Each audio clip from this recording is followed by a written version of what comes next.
I want you to pause for a moment and think, what is the one thing that we take with us? What's the one thing we take with us after the entire season of Yom Noiran? You know, the Aravos, okay, maybe you could say we take with us, but we keep it in shul, right? We keep it on top of the Aron. Think about the Sliach, the Slichus, the prayer books, we leave that at home. Think about the Shofar, we leave that. Think about the Arba Minim, we stop using that. The Sukkah, we stop dwelling in that. The honey, we stop eating that. All of the various parts and components and the various nuances and the various tefillos and the various machzarim, all that we leave behind, right? So what do? There's one thing we take with us. You know what it is? It's Mashiv HaRuach U'Morid HaGashem. That's the one thing we take with us. We take with this emblem. We take with this message, this prayer. Mashiv HaRuach U'Morid HaGashem. He who blows the wind and causes the rain to come down. What's going on? Why is that the thing we take with us? It's related to what I'm about to say. Motzai Simchas Torah, I'm davening at a local Chabad shul. And after davening, the Rav gets up and he says, Yaakov halach ladarko. And another guy in the congregation, he says, Jack hit the road. It's a Chabad custom. They say after Motzai Yom Kippur, Motzai Simchas Torah, they say this pasuk it's from Vayitze at the end of the parsha. It says, Yaakov halach ladarko. Yaakov went on his way. And there's a message here. What's the minute? What are we trying to get at? If you look in the parsha of Vayitze, the words right before, and Yaakov went on his way, the pasuk tells us about Lavan, Vayashav Lavan Limkaimon. Lavan went back to his place. The way of Lavan, the way of an Arami, the way of them, of that world, is whatever high they experienced. Once they're not in that high holiday mode, once they're not in that mode, they just return right back to their previous place of where they were, of the same lowliness and the same physical luring and the same shallowness. But that's not the avodah of a yid. The avodah of a yid, after an Elul, after Rosh Hashanah, after Asesini Teshuvah, Yom Kippur, after a Sukkot, Cholamoy, Shmini Atzeres, Simchas Torah, the avodah of a yid is the Yaakov halach ledarko. A yid goes and travels on his way, on God's way. A yid doesn't go back and revert to Limkaimo, to his previous place where he was. No, we don't go back. We don't want to go back to where we were. We're going, we're traveling, we're moving, we're progressing, we're on a journey onwards. The avodah of a yid is to constantly and continually be on a journey onwards. This is the secret of the Yaakov halach ledarko that we say right as we enter into the winter's month.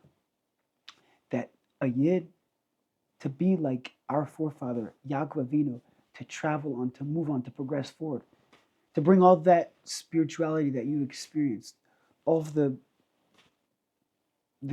sweat, the blood, the tears, everything that you've experienced over the last several weeks, to take that, to spark an illuminating light of Kedusha, of holiness, into the next few months, into the rest of our lives, really, but especially into the darkness of the upcoming winter. And this is the secret of Mashiv HaRuach U'Morid HaGashem.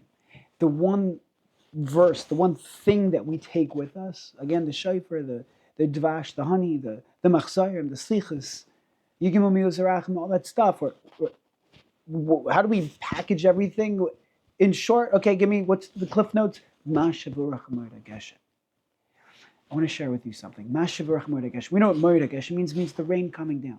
What's Mashiv HaRuach? The significance of Mashiv HaRuach is that he blows the wind. Why is that? So, okay, very nice. The wind blows. The way it works, if you've ever learned earth science, 7th grade science, maybe, right? If you ever learned the way that the water cycle works, is that the the water in the molecules, there's condensation, and they evaporate, and they go up into the clouds. But something incredible happens. You see, because if the clouds would just form and the water molecules would just be in the clouds, then that doesn't really help us, you and I. Maybe it'll help the seafarers, it will help the pirates who live on the water. But for us who live on earth, I mean, if the water would just go up and then come down, right? Then very nice. The people on the water, the fishies, would have a lot of water. They're already in water. They don't even need more water. What about us? How would our plants grow? How would our vegetation grow? How would our crops grow? How would we live? How would we survive here on earth? The incredible way as Hashem set up the world is that part of the water cycle is that there's wind. The element of wind makes it that the clouds don't just remain right here, but the clouds move, right? It goes from here, the water comes up into the clouds, so now it's above the sea, it's above the lake, it's above the water, but now the wind comes and blows the clouds over earth. And now when the clouds let loose their water, we get to experience rain on earth. It's an incredible type of HaKadosh Baruch Hu.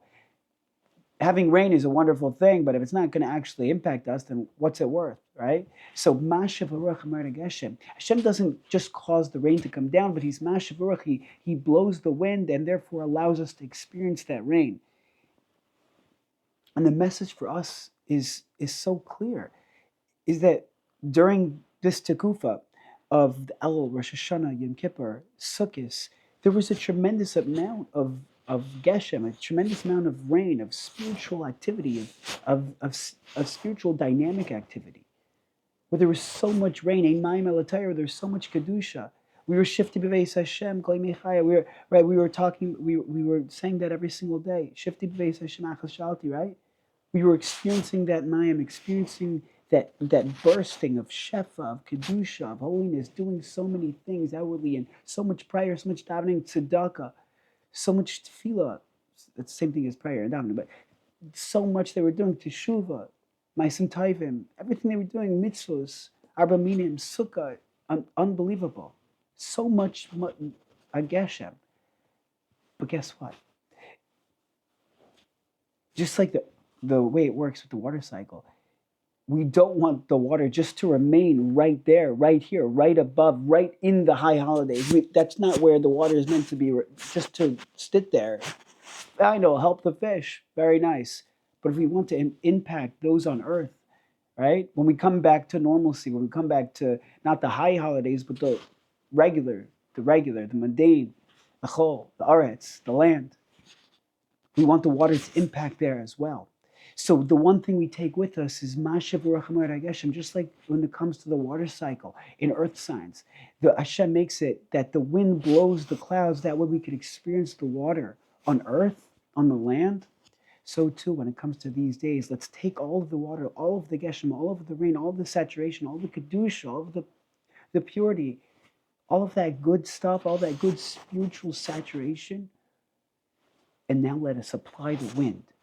That way, it will blow, and we will be able to experience that holiness on the dry land as well. In the winter months, in the low months, when we go back to work, when we go back to the regular mundane lives. And we're not in the high holiday moments, but we'll take that with us. That's the power of the wind. And perhaps that's the Indian of V'Yakov Halach L'Darko. We're not going back, V'Yoshev Lav L'Mkaima, going back to original place. No. We want to be growing. We want to be evolving and conditioning ourselves to do so.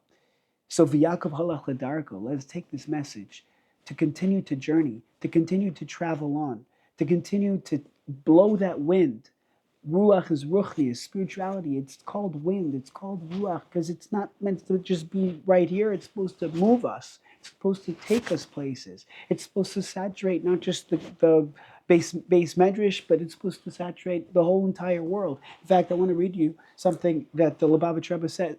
The Lubavitch Rebbe says on Parshas Vayetze, which is the parsha that tells us V'Yakov Halach L'Darko. He says like this, and I'm going to read to you in English. He says, this is the directive for our generation. We must follow the mode of divine service mandated by Vayetze, going out to the world at large and illuminating it. True, beforehand, it's necessary to prepare oneself by studying Torah in the tents of Shem and Aver. That's what Yaakov Avinu did. He studied in the yeshiva Shem and Aver for a long time, 14 years, right?